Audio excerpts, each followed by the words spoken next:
글로벌 증시가 오미크론 여파에 널뛰기 장세를 보이고 있죠. 국내 증시도 요동치고 있고요. 지난주 코스피 변동폭만 보니까 200포인트를 넘어섰습니다. 또 이번 주도 만만치 않다, 이런 분석들도 나오고 있습니다.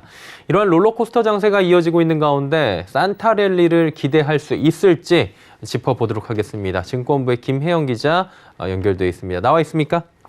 네, 증권부 김혜영입니다. 네, 김 기자, 오늘 증시 마감부터 먼저 해볼까요?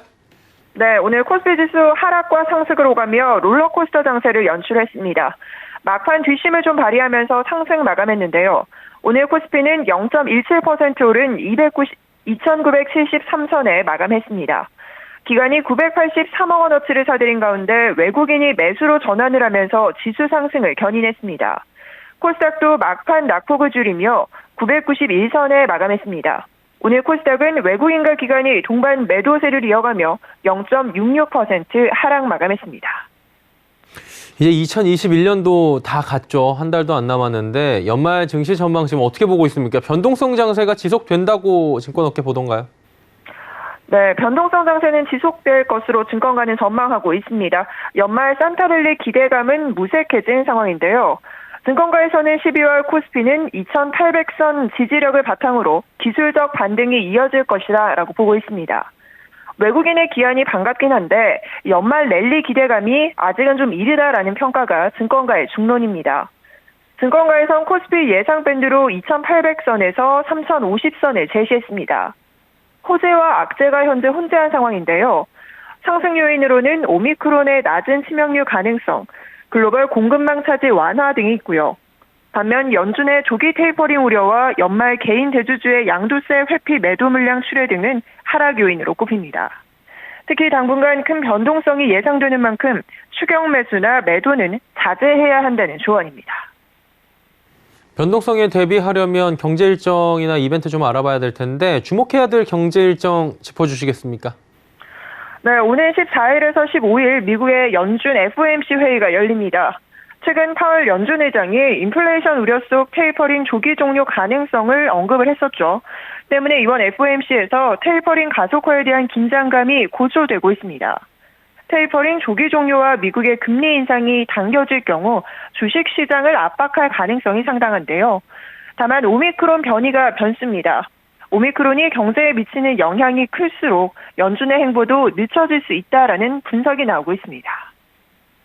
이게 변동성이 굉장히 크다 보니까 대응하기가 쉽지 않습니다. 연말 대응 전략과 또 관심을 가져야 할 업종이 있다면 뭐 어떤 것들이 있는지 좀 개괄적으로 들어볼까요?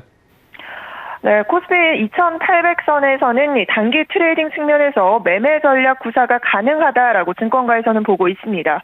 반면에 3,000선에 근접할수록 오히려 주식 비중을 조금 줄여야 한다는 조언이고요. 업종별로 살펴보면 IT 대형주 위주의 포트폴리오 구성이 유효하다는 조언입니다. IT 대형주 위주로 조금 접근해보자라고 얘기하고 있어요. 네, FOMC 끝나고 나면은 저희가 달러 분들이 조금 강세가 주춤해지면서 외국인 수급이 좀 개선될 여지가 있다라고 보고 있고요. 대주주 양도세 관련한 부분이 중형주 쪽에서 조금 영향을 미칠 수 있기 때문에 상대적으로 대형주 쪽으로 이제 자금이 들어갈 수 있지 않겠냐. 예, 마지막으로 남은 한 달 공모주 시장 이야기 좀 나눠볼게요. 조금 전에 윤혜림 기자 리포트에서 봤다시피 공모주들에 대한 관심은 여전히 뜨거운 것 같은데 연말에 눈여겨볼 만한 공모주 어떤 것들이 있습니까? 네, 오토앤과 KTB 네트워크가 출사표를 던졌습니다. 우선 KTB 네트워크는 오늘과 내일 일반 투자자를 대상으로 공모주 청약을 진행하고 있습니다. KTB 네트워크는 KTB 투자증권의 자회사이자 1세대 VC인데요. 기업 설립 초기 단계에 벤처기업의 자금과 경영 서비스를 제공한 뒤 기업 가치가 성장하게 되면 인수합병, 상장 등의 방식으로 투자금을 회수한다고 보면 됩니다. 앞서 기관 대상 수요 예측에서 50대 1의 경쟁률을 기록한 바 있고요. 공모가는 희망 범위 하단인 5,800원에서 결정이 됐습니다.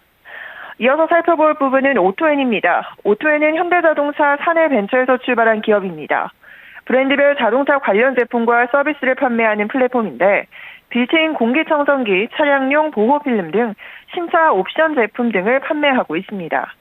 오토앤은 8일에서 9일 기관 투자자 대상 수요 예측을 진행합니다. 이후에 이 공모 자금을 기반으로 해서 B2C의 자체 채널 모카를 출시하고 스마트 공기청정기나 전기차 관련 용품 개발에 나설 예정이라고 밝힌 바 있습니다. 예, 기업 공개 일정들까지 들어봤습니다. 증권부 김혜영 기자와 함께했습니다. 고맙습니다. 네, 감사합니다.